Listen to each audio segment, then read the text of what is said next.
You know what it is? Tuesday, December 13th. Let's fade the noise and get this cash. Welcome to Daily Bets with the Spittin Statistician. I am Dane Martinez, the Spittin Statistician, and with me on Tuesdays is my guy Randle, Mike Randle. What's going on? Let's talk a little bit of college hoops. How you feeling today, Mike? Dan, what's going on, man? A lot of news in college hoops on and off the court, but always some great games. Some great games last night, too. Basketball narcolepsy is what I suffer from. I'm staying up watching New Mexico coming back in San Francisco. I'm ready to roll. Let's do it.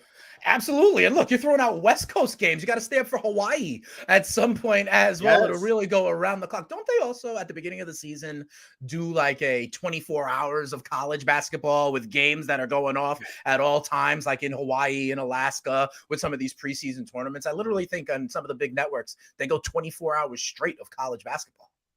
Dane, my guy Aaron Gano from New Jersey, head coach out there in Hawaii. You got to stay up till 2. You got to wake up at 6. Okay, wow. We'll sleep in a few months, no problem. But yeah, I love it. I've been 24 hours, and now with the NFL winding down, we're going to start getting some more robust Monday slates, which is even better. Right now, they're bumping away from Monday because of Monday Night Football. Right. But we're starting to get some big matchups now, getting into conference matchups as well.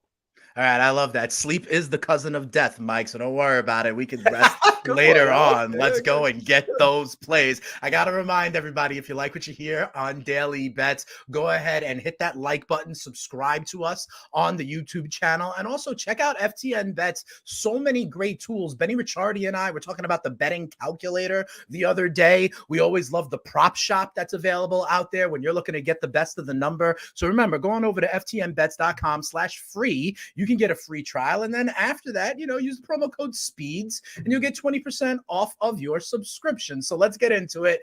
Mike, we started by talking even off camera, big news off the court in college basketball where Chris Beard is out or gone or suspended indefinitely. He's not there at Texas. Texas was one of the teams we talked about last week at the games at the Garden, the tournament there. I thought we were on the right side. We lost in overtime, but we're going to get back on the horse. My question for you is almost like, what's the impact now on Texas now that their head coach is not there? This was a projected top 10 team, and I saw that it took overtime for them to beat lowly Rice in the Battle of Austin, Texas down there. They were 24-point favorites, and they had to go the extra session to win that game. Like, short-term and long-term, what's kind of the impact of Beard being not on the sidelines right now for the Longhorns?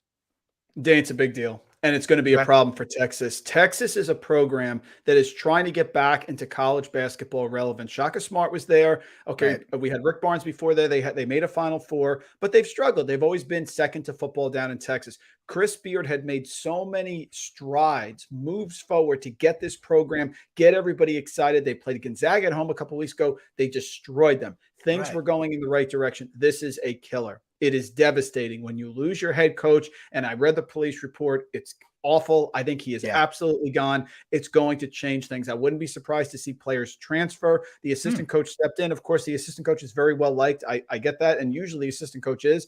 But that was not surprising to me that they were going to struggle against Rice. It was 25-point favorite in that game. There's just chaos in the program. This is a team that relied on system. They were not great from three-point range. The reason we lost that Illinois game because they self-destructed late is because they could not find a way to score late. And then we got to overtime. It was no good. I think it's devastating. I think Texas is heading south. It is a problem. It is very sad. The entire situation is sad.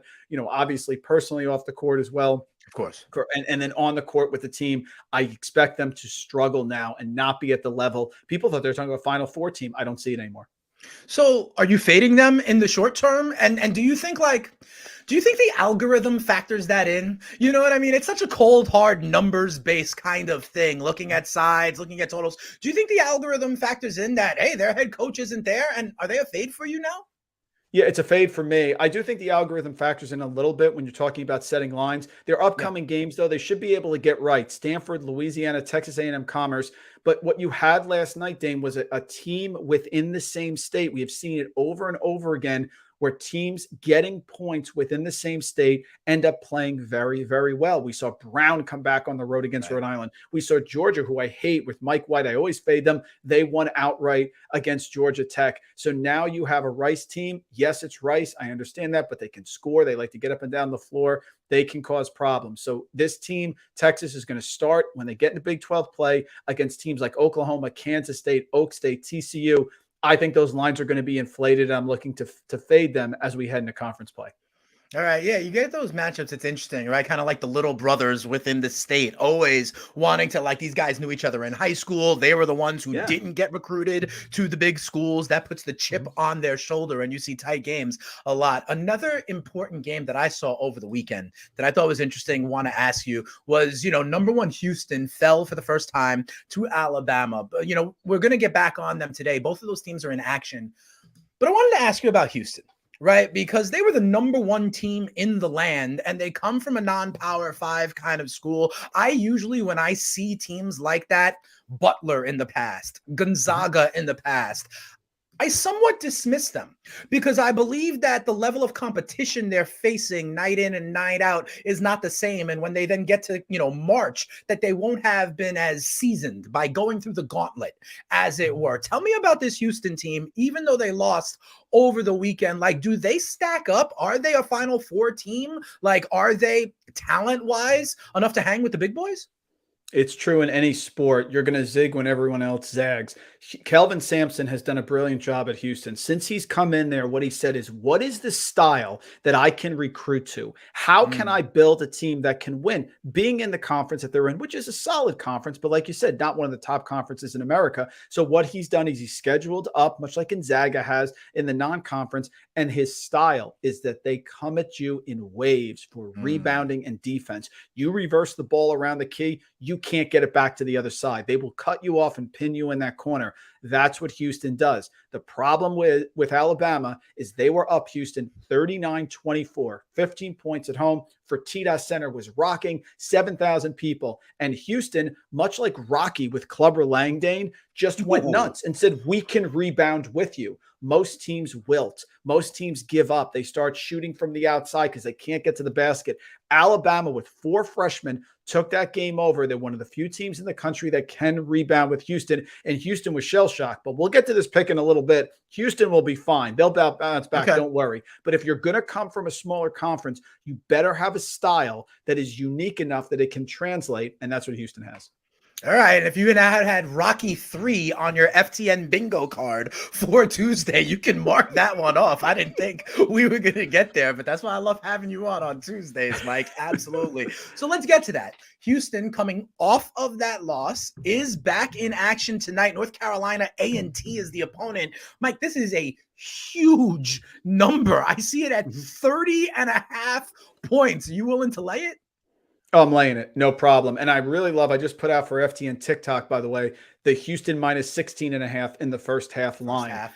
Houston has pummeled teams this season. They beat Northern Colorado by almost 50. They beat a Norfolk State team all ranked higher than North Carolina A&T by 48. They beat North Florida by 34. They beat, when you are an inferior team and you come to the Fertitta Center, you're going to get pounded. The only team that they didn't do that against is Kent State, who is a very live small school team, just went to Gonzaga and covered that number as well there. That doesn't count. North Carolina A&T lost by 40 at Iowa. North Carolina A&T 37 at Iowa State, another slow defensive team. I'm laying the number here. Houston has UVA on the horizon at Virginia after this game. There's no way they're losing 2 games in a row, and Kelvin Sampson's going to have this team ready. Dane, this has 20-4 written all over it out of the gate. Give me the first half line, and overall, no problem. Love the Cougars tonight. All right, fair enough. To be honest, with Virginia on the horizon, it almost feels like this could be a trap game. But if they didn't lose to Alabama, yes, right. I agree. They did lose over the weekend, so Sampson kind of got them all together, put the foot in their hind parts, and maybe they respond a little bit tonight. So I like that. We'll be on Houston, and we're laying a ton of points in that one. But Randle Rand says lay it, so I'm gonna lay it. As we mentioned, though, they lost to Alabama over the weekend. Alabama is back in action tonight as well against the Memphis team. I mean, Mike, this Memphis team beat, top 15 Auburn over the weekend as well, right? So this is an interesting one. You talk about how Alabama could be riding high after their win over the weekend. You like them to keep on streaking like Will Ferrell in Old School, huh? Wow, good reference. Yeah, I do. I'm trying to fill out the bingo card, Mike. I'm trying to fill out the bingo card. It's so impressive. I don't like Memphis as much as the public does. I think they have concerns. They have a great point guard in Kendrick Davis, but they do have some struggles with consistency on offense. They're only 32% from three-point range, only 52% from inside the arc. They're 71% from the free throw line, which isn't great. You're going to say this is a letdown spot for Alabama. That's what everyone's going to say. It's not a letdown spot for Memphis, who just beat Auburn. So Right. I think Alabama is legit. I think they're freshmen. They're deep. Javon Quinterly was sort of a first-team All-SEC type player, the starting point guard. He hit the pine with 17 minutes left against Houston, and he was actually cheering his team on, getting excited. I think there's a lot of cohesion. The entire public, bets and money, is on Memphis. They think this line is too much. I do not. I'm going the other way. I think Alabama hits some threes. I think Memphis get a little sloppy with the basketball, and they played on the road. They opened up against Vanderbilt with a win, and after that, they lost to St. Louis by 6. That's the only 2 true road games they played. Alabama's better than St. Louis. I think the Crimson cover tonight. I do. All right, fair enough. 6.5 is where we find it right now. But it seems like you even think, let me ask you, if you like the Bama side, would you wait until closer to tip? You're saying like a lot of the public money, a lot of the public perception is on this Memphis side. Might we, if we wait a little bit, get a smaller number? Could it fall to 6? Could it fall to 5.5 closer to tip? It could. What I'm worried about, Dane, is that you could get reverse line action here because there could be so many bets that it could actually start they could actually try to entice you with Memphis by making it 7.5. The fact that the line has not moved all day and the amount of bets and money is there, as I think the books are very comfortable with that number. So I actually would grab it. Sure, if I saw some movement start to happen right now, yes, then I would wait. But it hasn't happened yet, and I could expect some late steam coming in and see that line change a little bit late. So I'll grab it right now at 6.5. Look, I get the letdown spot. I just think Alabama is really that good. That's an impressive win on the road at Houston. Yeah. Down 15. It absolutely is, and that's why I believe they find themselves in the top 10 now as well. Let's go over. There is a game here tonight where you are not on the side, but instead on a total. We've got Illinois, Chicago, and Prairie View. Tell me about this. I see a total of 138.5. You think there's going to be points tonight? Yeah, Illinois, Chicago, I saw them against Fordham, and they like to get up and down the floor. Luke Yaklich is their head coach. He's the defensive mastermind who was with Michigan under John Beilein. He then went with Shaka down to Texas, and now he's been in Illinois, Chicago. I always blast the Bengals Eternal Flame song. There's your bingo card right there. Because they are the Flames of Illinois, Chicago. But I love Illinois, Chicago here to keep their pace and get going. Prairie View will run with them as well. So I think this line is going to get to 140. I expect that total to be there. Illinois, Chicago loves to pick up the tempo. They get up and down the floor. They're going to post points. They're going to shoot from 3. And Prairie View, I've seen many years, they don't care. They have a style. They're coming from a small conference. They want to get up and down the floor. And we saw these schools be able to score and have some success recently. We just saw Vanderbilt go down to Grambling. So I think Prairie View will match them. I think points will happen here. Illinois, Chicago, the numbers always suppressed because Yaklich is such a great defensive coach, but they've given up some points here early, and their pace allows them to get going. I think we're going to go over in this number. I think both teams are ready to run, and I think Illinois, Chicago is going well over 70. All right, fair enough. The total there we see at 138.5, and Randle Rant is going over that number. There's a couple of other games I want to get your thoughts on, and this is kind of, we talked about it before, kind of like that small school going up against a Power 5 team. We've got some ACC teams in action tonight. NC State is in action, and Boston College is in action, and it seems like you are taking dogs and the points against these ACC teams when it comes to Furman and Stonehill. Is this like you were talking about before with the kind of little brothers punching up? Like, it's a big game for them, maybe not as much for the Wolfpack and the Eagles? Yeah, at this point, Dane, there are teams that I'm just fading no matter what. And I'm going in saying this is a fade, and then you do your numbers, you make sure that it jives. In this case, let's start with Boston College. I graduated from Boston College. I know that program, and I was blessed that I was there when we had a lot of success. But in the non-conference schedule, Jared Dudley. Jared Dudley times. There you go. Absolutely. You go. When I was in that place in non-conference games in December, the place is called Connie Forum. It's really Connie Morgue.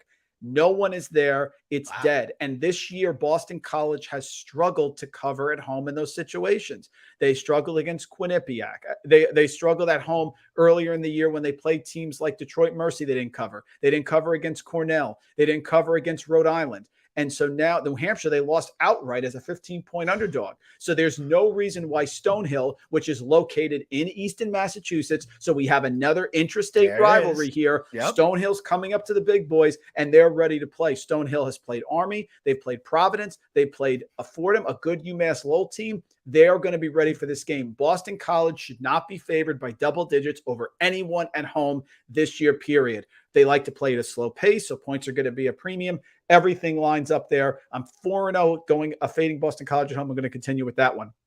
The second one I'll talk about here is Furman and North Carolina State. I have been fading North Carolina State all year. They're very up and down under Kevin Keatts. He came in head coach. He is very much on the hot seat here. They played tough against Miami on the road, and they lost. They lost at home to Pittsburgh. Now they're playing a Furman team that loves to shoot the three-pointer and can score in buckets. They don't play defense, but they have played some difficult teams. They almost beat Penn State, who just went into Illinois this weekend. They played them on a neutral and almost won. Furman, disciplined team that you can shoot threes under Bob Ritchie. They've played large schools before. They've played Villanova. They've played Duke in the past. Not going to be nervous here. There's a coaching advantage with Furman. I'm getting the points with Furman, and I just don't trust North Carolina State at all. They tend to keep these games close. So, yes, I'm taking the 2 underdogs here because I think we have some ACC teams that are a little bit of a paper tiger.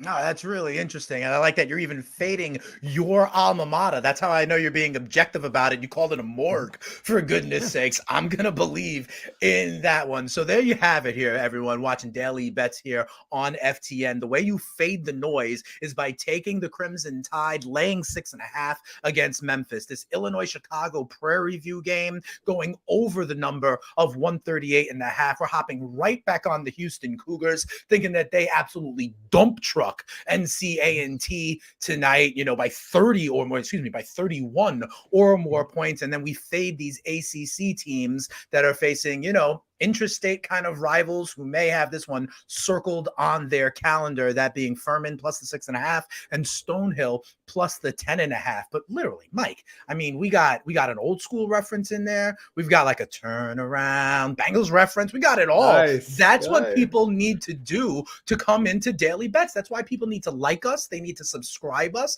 and they need to, check us out on FTN Bets. Great content out there, right, Mike? Absolutely. We have so much stuff going on here at FTN. Got you covered. Frank Brank hops in the Discord, 8 a.m. Dane. He's putting plays out for college basketball. So we have you covered across every single sport. As the winter comes, we turn up the heat here at FTN. Great stuff. Come on, tell me I'm crazy. Argue with us. Just say something to us. We'd love to have you. Yeah, absolutely. I also got paid off the last UFC card because I was tailing our guy Jiu-Jitsu, and he was absolutely crushing it on that last UFC card. So it doesn't matter. If you can bet on it and get money for goods and services, we will tell you about it. That's why you got to check us out every day right here on Daily Bets, 2:00 Eastern time. Tomorrow, I'm going to have our guy Kyle Murray. Trust me, I have Kyler Murray on my brain, especially after what happened last night. But Kyle Murray will join the show tomorrow and give out some plays in the association. But for my guy, Mike Randle, I am merely the Spittin Statistician, Dane Martinez. Hope you like what you see. Hope you like what you heard. Hope you go in there, click submit, make those plays. Your bank account balance will thank you. That's another edition of Daily Bets. We'll see you guys tomorrow. Peace.